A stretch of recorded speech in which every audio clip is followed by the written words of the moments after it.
परमात्मा की महती कृपा से आज कुछ वैदिक विचारधारा को सुनने सुनाने का अवसर मिला है। तो आइए आज धर्म विषयक चर्चा आपके मध्य में रखें। धर्म शब्द का अर्थ है जो धारण करने योग्य हैं वे आचरण। ध्रिय धारणी धातु से धर्म शब्द बनता है, तो अर्थ बना जो धारण किया जाए वह धर्म है। क्या धारण करना चाहिए? इसे एक ऋषि ने लिखा, यतो अभ्युदय निःश्रेयस सिद्धि सधर्म। जिन कर्मों से सांसारिक अभ्युदय हो और मोक्ष की प्राप्ति हो, उन सब कर्मों का नाम धर्म है। देखो यहाँ दो बातें आई हैं। एक तो जिन कर्मों के करने से क्या हो, सांसारिक उन्नति हो।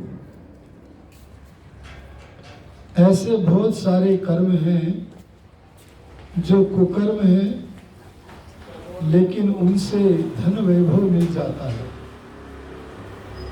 वस्तुतः वह अर्थ नहीं होता, अनर्थ होता है, क्योंकि वह व्यक्तियों को गिराने वाला होता है। इसीलिए ऋषि ने कहा, गलत कार्य से वैभव संग्रह न करो, बल्कि अच्छे कार्यों से धर्म संग्रह करो, जिससे कि मोक्ष दूर न हो। तो ऐसे ही कर्मों का नाम धर्म है, जिससे सांसारिक उन्नति के साथ साथ मोक्ष की प्राप्ति हो जाए। मोक्ष का अर्थ है छूटना। किससे छूटना? जिससे सब छूटना चाहते हैं। किससे छूटना चाहते हैं? दुखों से छूटना। तो दुखों से छूटकर प्रभु का ज्ञान और आनंद का उपलब्ध होना, और इतने समय तक के लिए उपलब्ध होना। एक सृष्टि की आयु है 4 अरब 32 करोड़ वर्ष। ऐसी 36,000 बार सृष्टि हो और 36,000 बार प्रलय हो।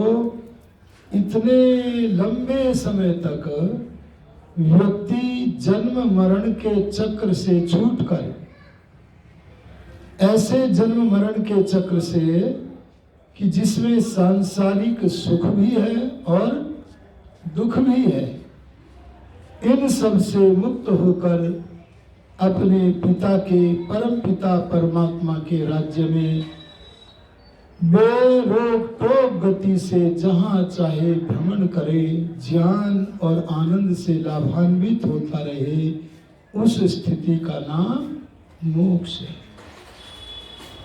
देखिए, मोक्ष में जीवात्मा अनंत ब्रह्मांड में भ्रमण करता है।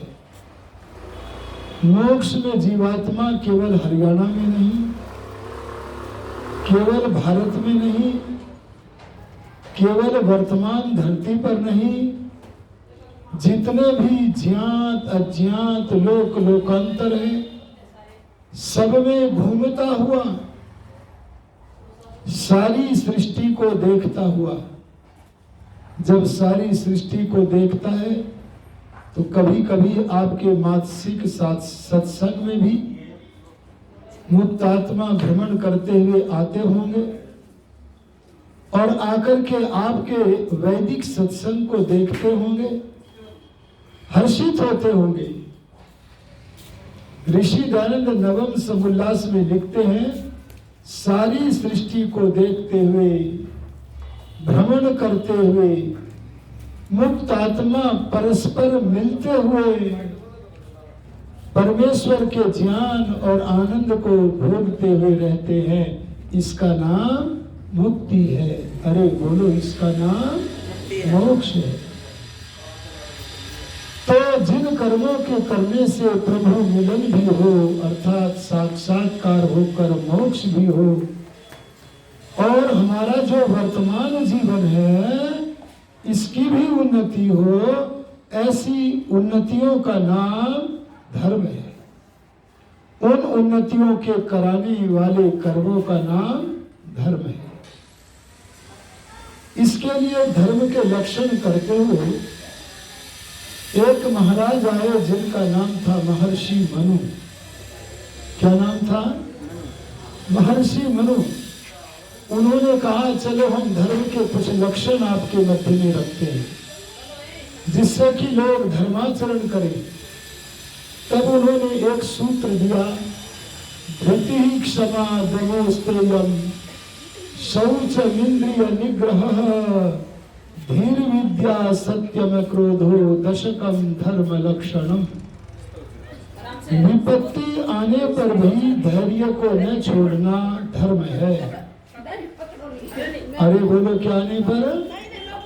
विपत्ति के आने पर भी अधीर न होना, अर्थात धैर्य को न छोड़ना धर्म है। शक्ति होकर के भी अपने अपराधी को भगवान के न्याय पर छोड़कर उसके प्रति वैर भावना को छोड़ देने का नाम, अरे बोलो, क्या है? क्षमा है। क्षमा का यह अर्थ नहीं है कि आपने क्षमा कर दिया है। क्षमा का अर्थ यह है कि हमने अपने अपराधी को कोई दंड न देकर, अरे वैर की भावना छोड़कर भगवान के न्याय पर धर दिया है। ये क्या है? धर्म का लक्षण क्षमा। ऐसे करते करते महर्षि मनु ने 10 लक्षण बताए हैं। कितने बोलो? ये आपने सुने होंगे सबने। ऋषि नारद के सामने जब ये धर्म के 10 लक्षणों का सूत्र आया तो उन्होंने इस धर्म के 10 लक्षणों का समर्थन किया और समर्थन करके धर्म का 11वां लक्षण और जोड़ दिया। और वो 11वां लक्षण क्या दिया? अहिंसा। ऋषि दयानंद ने कहा, मनसा वाचा कर्मणा सब प्राणियों के प्रति वैर की भावना को छोड़ देने का नाम अहिंसा। तो इस तरह से जो कर्म हमें सांसारिक उन्नति भी दिलाए और मोक्ष भी दिलाए, उसका नाम धर्म है। मनुष्य ने एक वाक्य और दिया, आत्मनः प्रतिकूलानि परेशान न समाचरे। जो हम अपने लिए प्रिय मानते हैं ऐसा ही प्रिय आचरण हम दूसरे के लिए भी करें। अरे बोलो, इसका नाम क्या है? धर्म। समझ में आया कि नहीं आया? जैसे मुझको सुख प्रिय है ऐसे ही दूसरों को सुख देने का नाम ये क्या है? धर्म।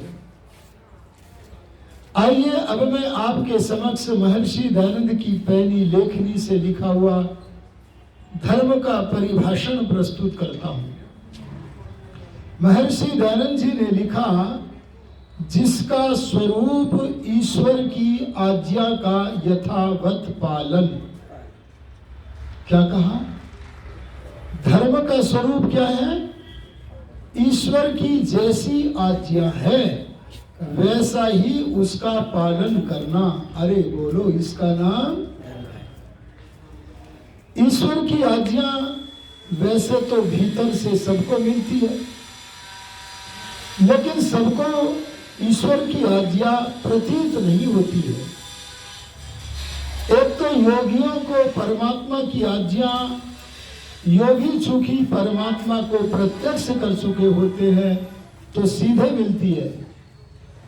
एक जिन लोगों ने अपने मन को पवित्र कर लिया है, शर्त देखो क्या है, जिन्होंने अपने मन को निर्मल कर लिया है ऐसे लोगों के लिए भगवान की ओर से आने वाली प्रेरणा में कोई रुकावट नहीं आती। ऐसे लोगों को भगवान की प्रेरणा मिलती है, आज्ञा मिलती है। ऋषिधरन ने एक स्थान पर इसका उदाहरण दिया है। क्या उदाहरण दिया है?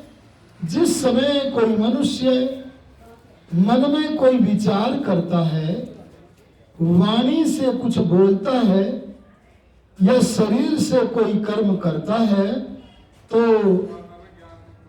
आत्मा में कुछ कुछ होता है। अरे बोलो, होता है क्या नहीं होता है? क्या होता है? अगर आपने मन में अच्छे विचार को किया, वाणी से अच्छा बोला, व्यवहार से अच्छा काम किया, तो आत्मा में, आत्मा की ओर से नहीं, आत्मा के अंतर्यामी परमात्मा की ओर से हो रहा है। ध्यान देना, हो तो आत्मा में रहा है, पर कई बार आत्मा की इच्छा के विरुद्ध परमात्मा की ओर से हो रहा है। और वो क्या हो रहा है? अच्छे काम के करने में निडरता, अभय, निशंकता, कोई शंका नहीं है, और प्रोत्साहन हो रहा है, आनंद हो रहा है, उत्साह हो रहा है। और यदि हम मन में कोई बुरा विचार करते हैं, गलत बोलते हैं या बुरा आचरण करते हैं, तो भी मन में कुछ कुछ होता है। अरे आत्मा में होता है। ध्यान देना, आत्मा ने तो गलत काम करने का निर्णय किया है, लेकिन फिर भी आत्मा के अपने निर्णय के विरुद्ध आत्मा में जो हो रहा है, वो आत्मा की इच्छा के विरुद्ध होने वाली वस्तु आत्मा की ओर से नहीं, बल्कि अंतर्यामी परमात्मा की ओर से हो रहा है। क्या होता है बुरे कर्म के समय? भय। अरे बोलो, क्या भय होता है? कभी कभी इतना भय होता है, अरे इतना भय होता है। अगर आप आगे बढ़ना चाहते हैं, सज्जन बन गए हैं, तो इतना भय होता है कि भगवान परतंत्र सा कर देते हैं कुछ देर को। वैसे तो जीव स्वाभाविक रूप में स्वतंत्र है, पर परमात्मा गलत काम से हटाने के लिए कुछ काल के लिए परतंत्र सा कर देते हैं। और कैसा परतंत्र? अनुभवी बताते हैं। क्या बताते हैं? आत्मा में इतना डर पैदा होता है, इतना डर कि जिस कार्य के करने में तू लग गया है उससे रुक। अगर नहीं रुका तो तेरी अभी मृत्यु होगी। आहा, वह मृत्यु के भय से भयभीत होकर तुरंत रुकना पड़ता है। और इतना भय होता है कि ग्रीष्म ऋतु में भी शरीर में ठंड लगने लगती है। भय के मारे इतना शीत लगता है कि उसे ग्रीष्म ऋतु में भी चादर ओढ़नी पड़ती है। अरे कौन था जो मेरे आत्मा में भय पैदा कर गया, मेरे शरीर में भय के कारण शीत उत्पन्न हो गया? वो आत्मा का अंतर्यामी, अरे बोलो, परमात्मा। शंका पैदा करता है। शंका माने करूं कि न करूं, करूं कि न करूं, और लाज पैदा करता है, लज्जा पैदा करता है। जो मनुष्य परमात्मा की, अरे अंतर्यामी की इस आज्ञा को मान लेता है, वह धार्मिक बन जाता है। और जो अंतर्यामी की इस शिक्षा को ठुकरा देता है, वह धर्महीन बन जाता है। तो पहला लक्षण क्या हुआ? ईश्वर की आज्ञा प्राप्त होने लगे। वैसे तो सबको मिलती है, पर प्राप्त होने लगे। इसके लिए अपने मन की शुद्धि करो, और शुद्ध होने पर ईश्वर की आज्ञा जो प्रतीत हो, उस शिक्षा को मानो। इसको मानने का नाम धर्म है, अरे ठुकराने का नाम अधर्म है। आगे बढ़िए। आगे ऋषि लिखते, जिसकी आज्ञा का यथावत पालन, पक्षपात रहित न्याय। हम अपने को धार्मिक कहते हैं, तनिक विचार करें कि हम पक्षपाती हैं या नहीं है। कभी कभी हम यह मेरा है, मेरे परिवार का सदस्य है, मेरे नगर का रहने वाला व्यक्ति है, ऐसी ऐसी संकीर्ण भावनाओं से युक्त होकर हम पक्षपात कर जाते हैं। हम स्वयं को आध्यात्मिक कहते तो हैं, परंतु कई बार सामने वाले जीव को हम आत्मा के रिश्ते से नहीं जानते हैं, बल्कि खून के रिश्ते से जानते हैं। अरे खून के रिश्ते से किसी को समझना ये छोटपन की बात है, और आत्मा के रिश्ते से किसी को समझना, अरे बोलो, ये बड़प्पन की बात है। हम लोगों को आत्मा के रिश्ते से समझने लगे। इसके लिए ऋषियों ने कुछ यज्ञों का प्रचलन प्रतिदिन कर्तव्य के रूप में स्थिर किया। क्या किया? अपने जैसा अपने कुटुंबियों को माने, अपना विस्तार करें। कैसे? पितृ यज्ञ करें। अरे बोलो, क्या करें? जीवित पितरों की श्रद्धा पूर्वक सेवा करें। इसी का नाम श्राद्ध है।